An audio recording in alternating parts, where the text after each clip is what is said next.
5 жашар уулум менен 3 жашар кызым эшикти карап, апам качан келет деп сурашканда, эмне деп жооп береримди билбейм. Алардын апасы ошол түнү бизде эмес, баягы мурунку жигитин тандап кетти. Бир барак кагазга мени издебегиле, мен өз бактымды таптым деп жазыптыр. Кантип өз каныңдан жаралган балдарды бир эркектин кучагына алмаштырууга болот. Менин атым Улан. Аялым Назира менен 7 жыл бирге жашадык. Назира назик, мээримдүү эне эле. Мен аны колумдан келишинче эркелетип, балдарыбызды эч нерседен кем кылбай багып жаткам. Бирок акыркы айларда Назира телефондон чыкпай калды. Кээде түн ортосуна чейин кимдир бирөө менен жазышып, мен киргенде телефонун шашып бекитип койчу. Мен ишенчек акмак болуп турмун. Курбулары менен сүйлөшүп жатса керек деп ойлочумун. Көрсө, ал Инстаграмдан мектеп кездеги биринчи сүйүүсү Эрланды таап алган экен. Эрлан өз убагында Назираны таштап, башкага үйлөнүп кеткен жигит эле. Бирок ал азыр ажырашып, Назирага кайрадан жаза баштаптыр. Мен сени унута алган жокмун, сени гана сүйөм, кел баарын кайра баштайлы деген жалган убадалар Назиранын башын айлантып салыптыр. Бир күнү жумуштан келсем, үй жымжырт, балдарым бөлмөсүндө ыйлап отуруптур. Ашканага кирсем, столдун үстүндө Назиранын нике шакеги жана бир кесим кагаз. Ал Эрлан менен башка шаарга качып кетиптир. Ал тургай балдардын кийимдерин да караган эмес, өзүнүн гана буюмдарын алыптыр. Биринчи жума тозок болду. Кичинекей кызым түнү менен апа деп чоочуп ойгонуп, эмчек сурап ыйлайт. Мен аны кучактап, кошо ыйлап отурам. Назирага чалсам, телефону өчүп, Эрландын номерин таап чалдым. Ал алды, Назираны берчи, балдары ыйлап жатат деп сурандым.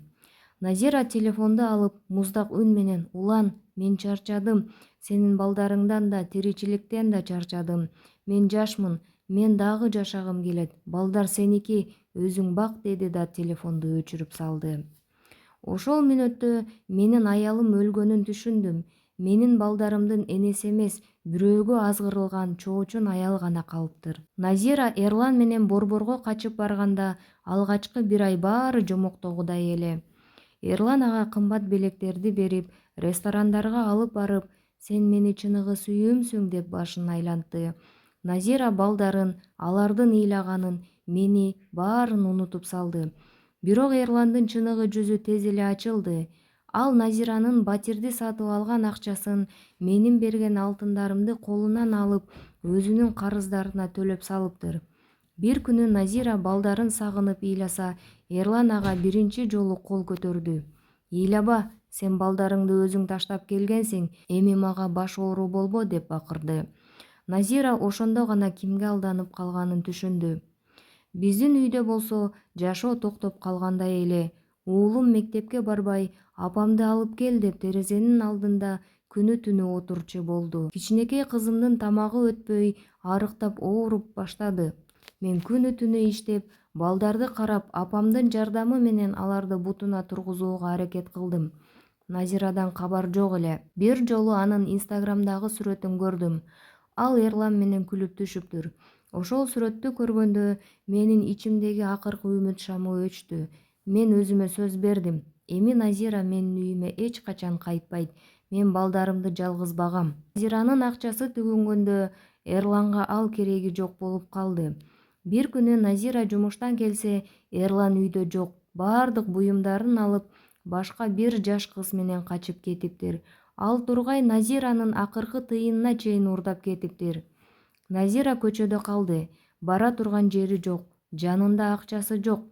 Ал ошол түнү вокзалда отуруп, мени, балдарын, биздин жылуу үйүбүздү эстеп, боздоп ыйлады. Мен эмне кылдым? Мен бактымды эмес, өзүмдүн тозогумду тааптырмын деп башын ташка урду.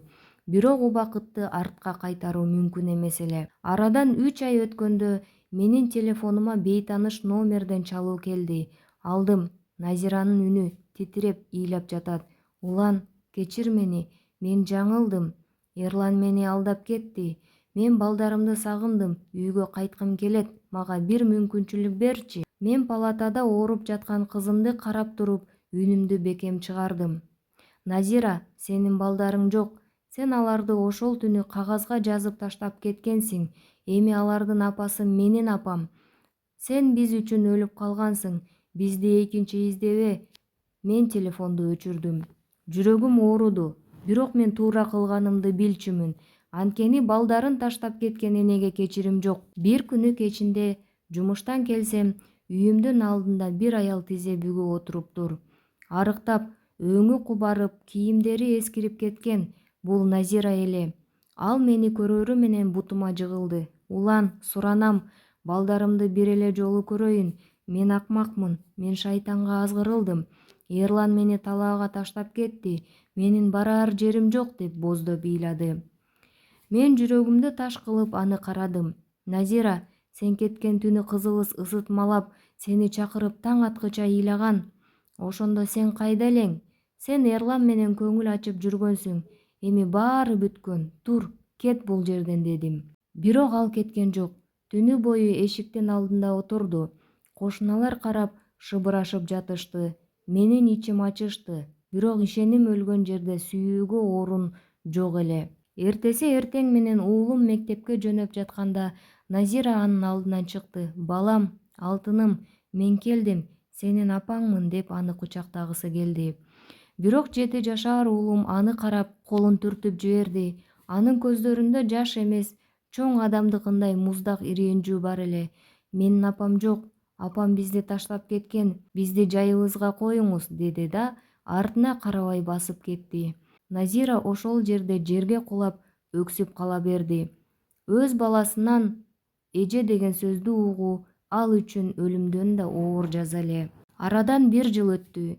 Менин жашоомо Гүлмира деген айым кирди. Ал менин балдарымды өз баласындай кабыл алып, аларга мээримин төктү.